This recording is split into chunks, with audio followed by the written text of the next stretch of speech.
Hello, dear students. Good morning to all of you. As we were discussing about the international capital market or foreign capital market, in this term, dear students, in the previous class, we have discussed about the IDRs, that is in the Indian Depository Receipt.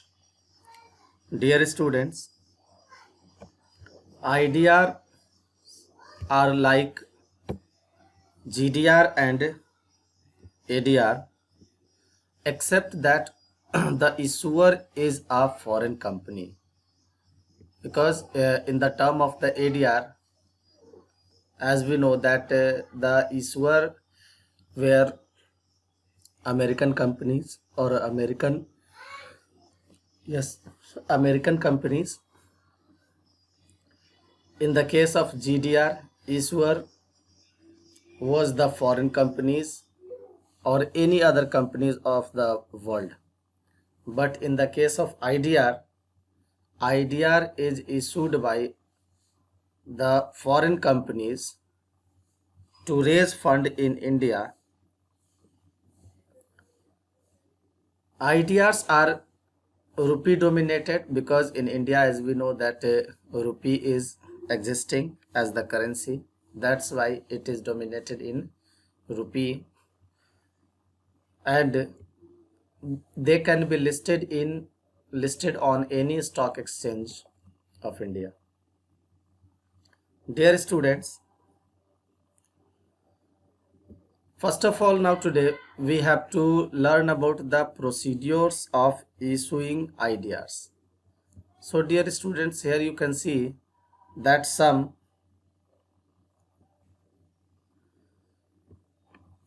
process is given. Here a diagram is given that first of all, issuing company, that is foreign company, thereafter it is related to the overseas custodian bank, there it is related to the next process is Indian Depository ID, and thereafter Indian investors.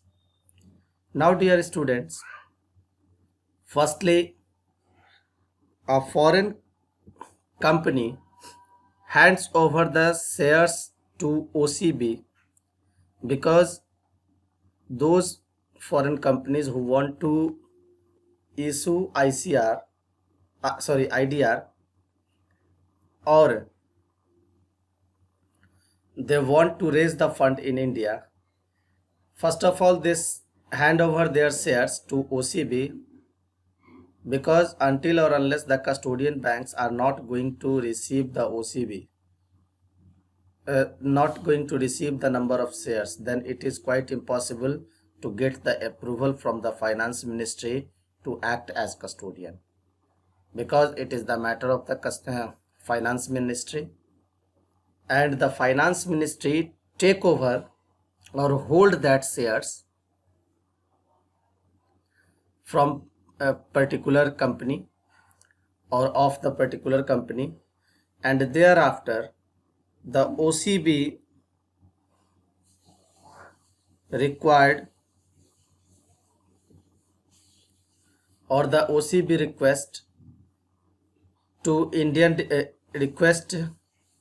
Indian Depository to issue shares in the form of IDR. It means the foreign company is giving their shares to OCB, overseas custodian banks, and which is regulated and controlled under finance ministry, and on the permission of the finance ministry, OCB, the custodian bank, is going to request Indian Depository to issue shares in forms of IDR, and thereafter the ID, it means Indian Depository, converts the issue which are in foreign currency into IDR and into Indian rupees. It means those shares which have been issued in foreign currencies, suppose that if America or if any other global countries have any other countries of the world have issued their shares in their own currency, now these shares are going to be converted into Indian rupees, and after converting it into Indian rupees,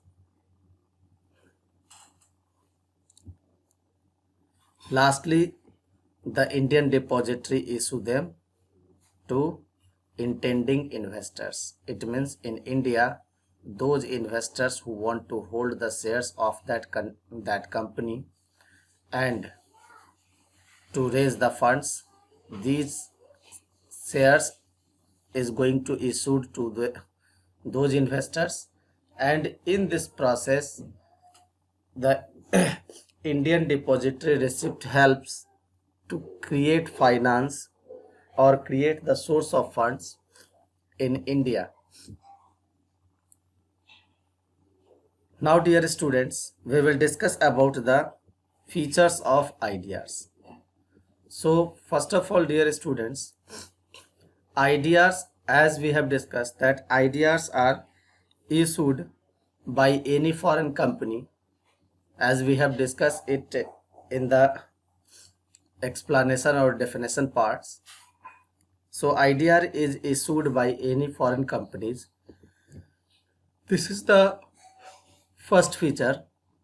Dear students, after that, the next is the IDRs can be listed on any Indian stock exchange, as we have discussed it now.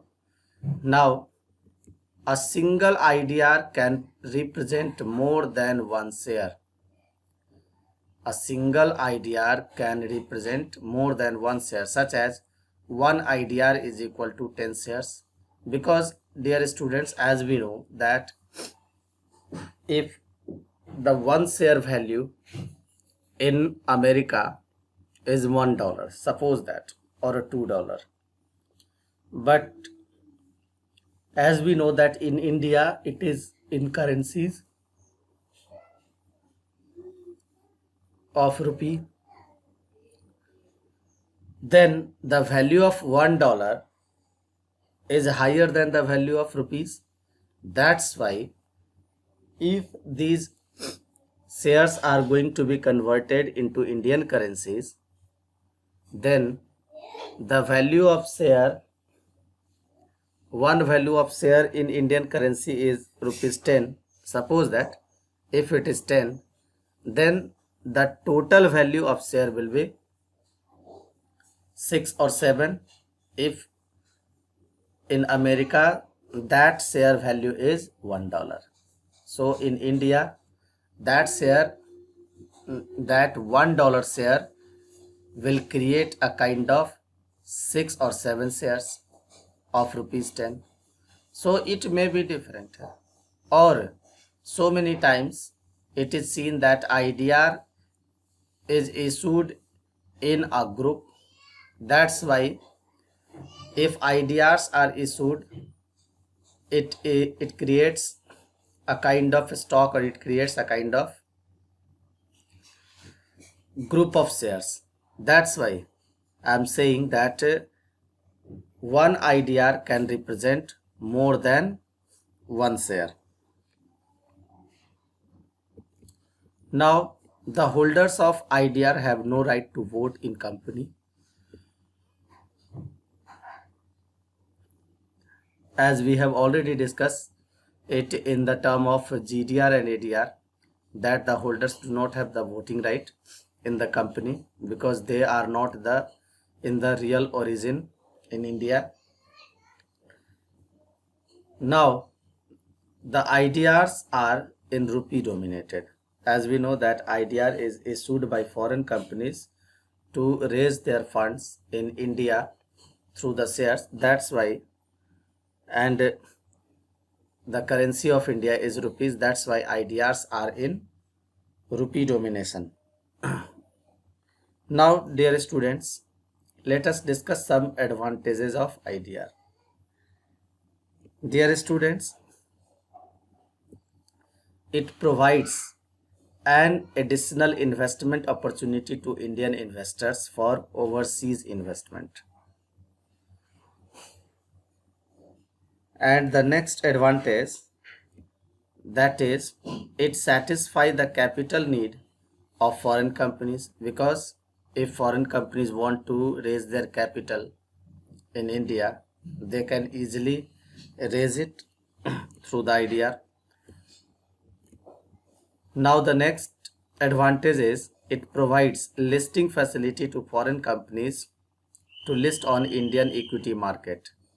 Now dear students, next term, that is, it reduces the risk of Indian overseas who wants to take their money abroad, because bringing currency much more quantity is too much risky. Therefore dear students, it also reduces the investors risk to bring more or more money outside the India. Now dear students, I think you all have got this term ideas. Tomorrow we will discuss ahead, and tomorrow we will finish this chapter. Till then, thank you.